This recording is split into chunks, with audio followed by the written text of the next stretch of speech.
क्या आप लोग जानते हैं कि ये एक ऐसा नायाब परिंदा है कि जहाँ जंग हो रही हो वहाँ से उड़े तो कुछ देर के लिए जंग में अमन हो जाता है। वो जंग बंदी में तब्दील हो जाती है।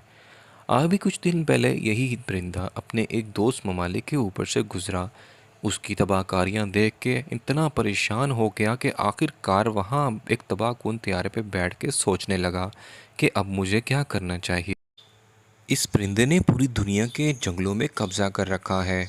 आखिरकार अपनी एक ही उड़ान के बाद उस एरिया का सुकून उसने वापस ले लिया। अब जहाँ पे जंग हो रही थी वो एरिया कुछ इस तरह से नज़र आता है और जंग को जंग बंदी में तब्दील कर दी है। अगर आपको भी इस परिंदे का नाम पता है तो कमेंट में हमें ज़रूर बताएं और वीडियो को शेयर करें।